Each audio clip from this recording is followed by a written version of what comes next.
Jesus abençoe a sua vida. Quero te convidar a abrir a sua Bíblia comigo no Evangelho de João, capítulo 14. Quero ler com você 3 versículos, versos 1 e 2 e verso 23. Jesus diz assim: não se turbe o vosso coração, crede em Deus, crede também em mim. Na casa de meu pai há muitas moradas.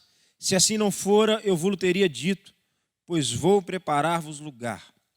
Verso de número 23 diz: se alguém me ama, guardará a minha palavra, e meu pai o amará, e viremos para ele, e faremos nele morada. Senhor Deus, eu oro nesse momento, clamando que a tua mão esteja sobre nós. Que o Senhor fale aos nossos corações, Deus, através da tua santa palavra. Em nome de Jesus. Amém e amém. Eu quero trazer uma palavra para encorajar seu coração nessa tarde. Jesus aqui, junto com os seus discípulos, passava por um tempo difícil. Jesus tinha dito para os seus discípulos que estava chegando a hora da sua partida. Jesus seria entregue nas mãos dos pecadores e morreria pelos nossos pecados. Mas o coração dos discípulos não deveria se conturbar. E Jesus diz para eles: creiam em Deus e creiam também em mim. Acreditem no que eu estou dizendo para vocês. Na casa de meu pai há muitas moradas. Jesus fala nesse momento a respeito da vida depois dessa terra. Ele fala a respeito da eternidade. Apocalipse capítulo 21, um lugar e um tempo no qual não haverá dor, nem choro, nem lágrimas. A palavra diz que o sol da justiça brilhará a todo tempo, de maneira que não haverá escuridão. Eu desejo ir para esse lugar. E talvez você também ore dizendo: Senhor Jesus, o Senhor podia voltar logo. Eu quero ir para o céu, porque no céu não vai ter sofrimento e vai chegar o tempo em que o Senhor vai cumprir a vontade do Senhor em tudo e em todos. A palavra diz que bem-aventurados os que têm fome e sede de justiça, porque serão satisfeitos. E nós seremos satisfeitos quando Jesus vier em glória e julgar a criação. Então eu quero, Jesus, conhecer esse tempo. Se na casa do Pai há morada para mim, eu quero estar nessa morada. Mas essa morada não é para agora. Essa morada é para depois dessa vida. Só tem 2 maneiras da gente conhecer essa morada. Ou a gente morre, ou Jesus volta.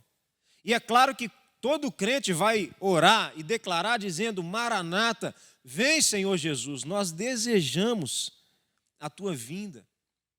O Senhor vai rasgar os céus, vai descer em glória, todo o joelho se dobrará diante do Cordeiro, toda língua louvará e professará que Ele é o Senhor.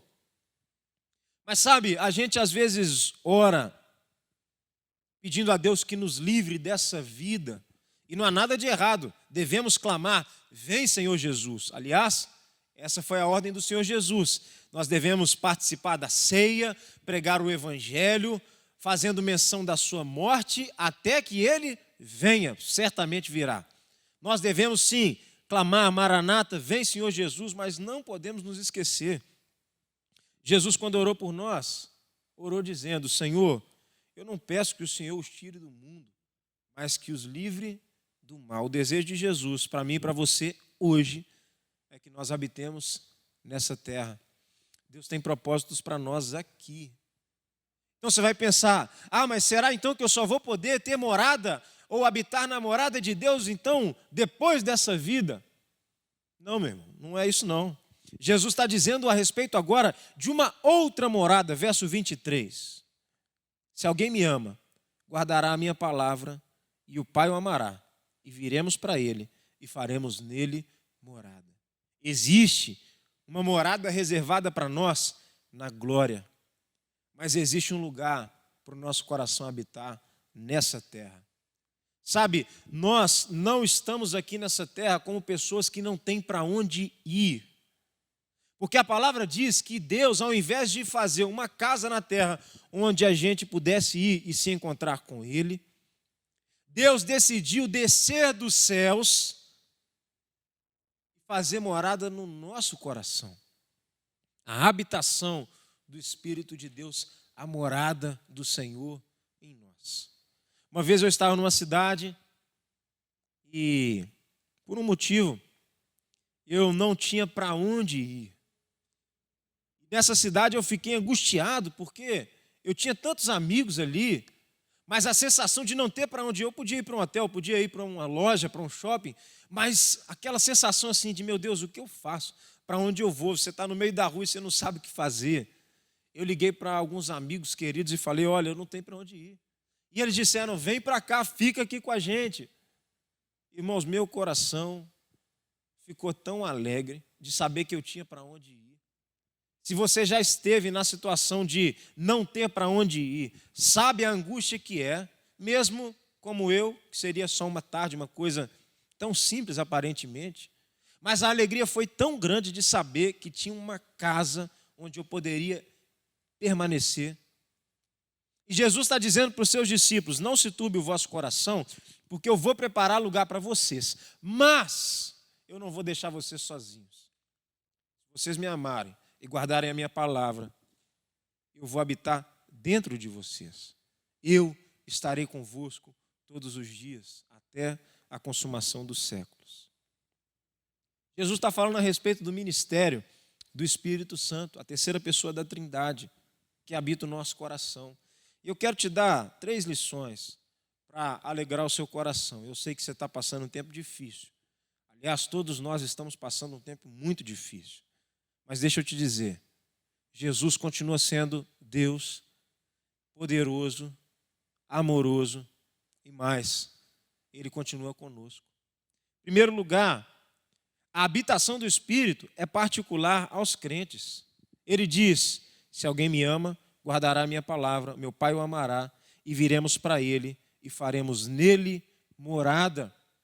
Jesus fala que todo aquele que crê, todo aquele que se entrega à mensagem da cruz, recebe em si o Espírito Santo de Deus. João capítulo 3, uma conversa de Jesus com Nicodemos. Nicodemos era um homem estudioso da palavra e quis saber de Jesus a respeito do reino de Deus. E Jesus olhou para Nicodemos e disse, Nicodemos, para entender sobre o reino, você precisa nascer de novo. E eu não estou falando de entrar no ventre da sua mãe, eu estou falando de nascer da água e do Espírito. O Espírito é como o vento, ele sopra onde quer. A gente não sabe de onde ele vem nem para onde vai, mas o fato é que ele sopra. O Espírito Santo tem soprado sobre pessoas que talvez eu e você diríamos, essa aí jamais vai entregar a vida a Jesus. Olha o exemplo do apóstolo Paulo, Atos capítulo de número 9, um perseguidor da igreja, mas no meio da estrada de Damasco, a caminho de Damasco, o Espírito Santo sopra e ele nasce de novo. E tem sido assim ao longo da história. Talvez você era uma daquelas pessoas que os outros diriam, eu duvido que vai se converter. Sabe que eu já ouvi de algumas pessoas, olha, se tivesse alguém para escolher na sua família para ser pastor, você seria o último. Mas sabe, o Espírito Santo é assim, ele sopra como um vento, imprevisivelmente, mas de maneira poderosa e transforma. E Jesus disse, sabe como acontece, Nicodemos, o sopro do Espírito? Acontece igual aconteceu no deserto. O povo estava morrendo por causa das serpentes que Deus havia mandado. E então Deus deu uma ordem para Moisés, faça uma serpente de bronze e erga essa serpente no deserto. Todo aquele que olhar para a serpente de bronze será salvo. E agora Nicodemos, chegou a hora não de uma serpente de bronze ser erguida entre os homens, mas o Filho do Homem vai ser erguido dentre os homens. Eu, Jesus Cristo, vou morrer e serei pendurado diante dos homens numa cruz. E todo aquele que olhar para mim será salvo.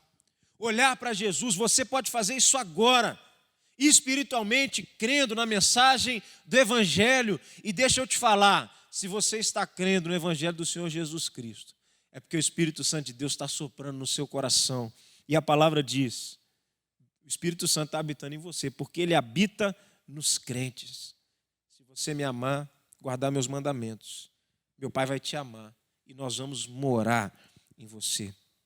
Segunda lição, a habitação do Espírito é a presença do próprio Deus em nós. Não é um pedaço de Deus, mas é o próprio Deus habitando em nós.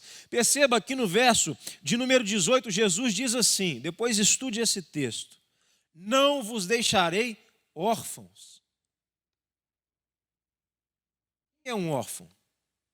O que torna alguém órfão, senão a ausência de seus pais? Órfão é quem não tem pai. E Jesus está dizendo, olha, eu vou embora, mas eu não vou deixar vocês sem pai. E ele diz também no verso 23, eu e meu pai viremos e faremos morada. O Espírito Santo de Deus, aliás, a Trindade Santa, um mistério que a gente não entende, mas crê. É um só Deus, mas são 3 pessoas. E quando o Espírito Santo de Deus habita o nosso coração, não é um pedaço de Deus habitando no nosso coração, é o próprio Deus habitando em nós através da pessoa do Espírito. Já parou para pensar que tudo que você passa, tudo que você sofre, tudo que você conquista, tudo que traz alegria ao seu coração, toda a experiência, toda a provação, toda a festa, tudo isso, quando você tem o Espírito Santo de Deus habitando em você, você tem Deus fazendo parte.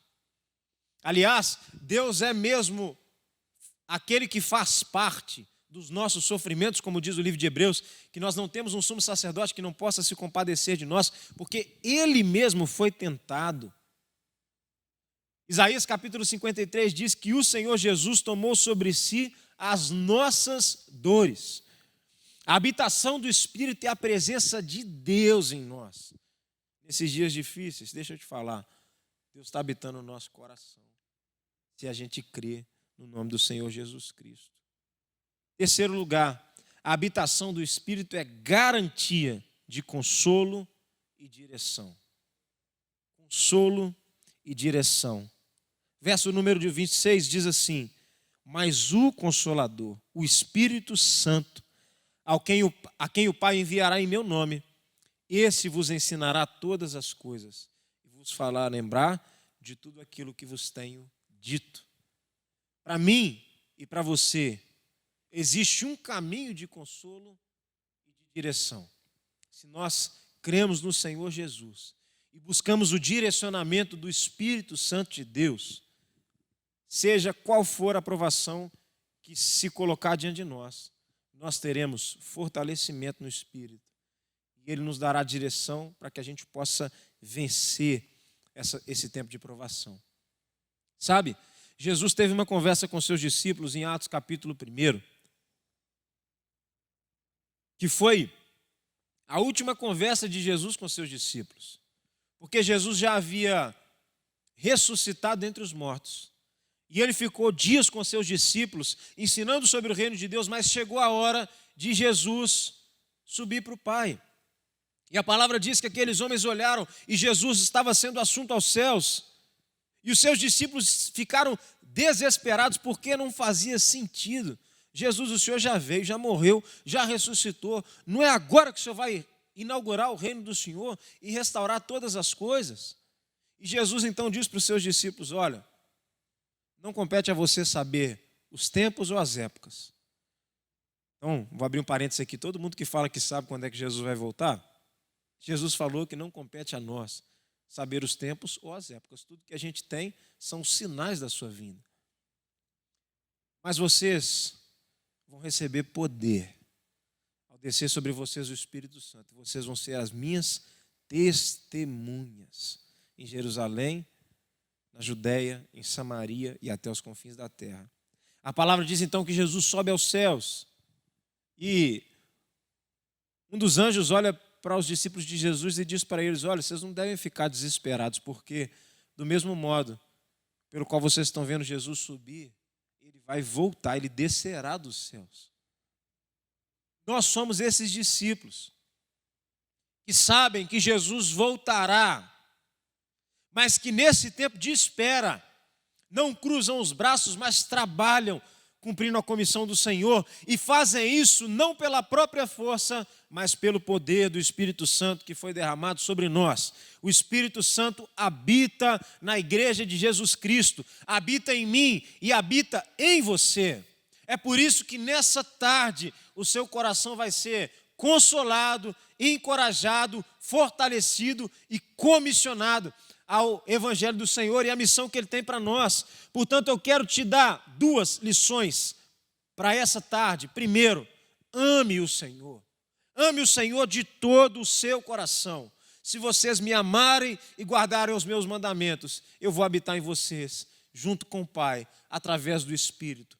Ame o Senhor, guarde seus mandamentos, ande na presença de Deus, viva na presença do Senhor, busque o conhecimento da palavra, tenha uma vida que agrada a Deus. E em último lugar, segundo e último lugar, prove da paz que Ele tem para te dar. Porque Jesus disse, olha, eu vou deixar para vocês a minha paz. E de fato Jesus deixou para nós a sua paz. Deixo-vos a minha paz vos dou, e não vos dou como o mundo dá. Deixa eu te falar, talvez você esteja querendo provar da paz que o mundo te dá. E o preço disso é abrir mão da paz que Jesus já te deu. A paz que o mundo tem para dar é circunstancial. Ela depende da economia, depende da saúde, depende dos seus recursos. Mas tudo isso passa. E depois dessa vida a gente não leva nada disso que a paz do mundo pode dar para nós. Mas Jesus deixou para nós a sua paz. É a paz que transcende as circunstâncias. É a paz que acalma o nosso coração, ainda que o barco esteja no meio de uma tempestade. É a paz de saber que nós somos de Deus, que nós fomos feitos novas criaturas, que o sangue de Jesus nos purifica do nosso pecado, que existe para nós um lugar nas moradas eternas do Senhor e que o Espírito Santo de Deus habita o nosso coração, ainda que nessa terra a gente passe por circunstâncias difíceis. É a paz que nos faz lembrar da voz de Jesus quando Ele disse, olha, no mundo vocês vão sofrer aflições, mas tenham bom ânimo, porque eu venci o mundo. É a paz que nos faz olhar para os poderosos desse mundo que brigam entre si, mas descansar o coração sabendo que acima deles está o Senhor, que concede a autoridade dos céus. Jesus olhou para Pilatos e Jesus disse para Pilatos, nenhuma autoridade você recebeu que não tenha sido dada pelo meu Pai. A paz de Jesus para nós está disponível nessa tarde. Nós precisamos nos apropriar dela. Então, quero orar com você. Talvez nesse momento você deseje entregar a sua vida ao Senhor Jesus. Se você ainda não fez isso, eu quero te convidar. Basta você fechar os seus olhos e orar ao Senhor Jesus dizendo, Senhor Jesus, eu creio no Senhor. A palavra diz que é com o coração que a gente crê para a justiça e é com a boca que a gente confessa a respeito da salvação. A fé no seu coração é Deus quem coloca, é o Espírito Santo de Deus quem diz no seu coração, você é meu filho. Mas quando a gente ouve a voz do Espírito, a gente responde dizendo, Senhor, eu entrego a minha vida a Ti. Se você quer fazer essa oração, agora mesmo vai aparecer um QR Code aqui e nós queremos caminhar com você, te ensinar sobre Jesus, te ensinar sobre a vida com Deus. Então você acesse aí através da câmera do seu celular e deixa a gente falar com você, caminha com a gente, em nome de Jesus. Se você quer dar um passo e se batizar, ser batizado, tornar-se membro da 8ª Igreja, pode acessar também aqui. Nós queremos te ajudar, te orientar. Esteja você onde você estiver, nós queremos te alcançar e te abençoar. Amém? Senhor Deus, nós agradecemos pela habitação do Espírito Santo em nós, pela segurança que temos em Ti, pela salvação e o perdão dos nossos pecados. E porque a gente pode viver, Deus, sabendo que a gente tem para onde ir, tem a quem buscar. E basta, Deus, a gente acalmar o coração em um mundo, Deus, tão barulhento, que nós ouviremos a Tua voz, nosso bom pastor, que nos conduz a águas tranquilas, que faz cessar a tempestade, que transforma a nossa história. Assim nós oramos, em nome de Jesus. Amém e amém. Olá, gente boa, muito obrigado por você estar conosco nesse vídeo. Que o Senhor Jesus te abençoe e te guarde. Não deixe de dar o seu like. Também inscreva-se no nosso canal e nos acompanhe nas redes sociais. O Senhor Jesus te abençoe e te guarde. Um grande abraço.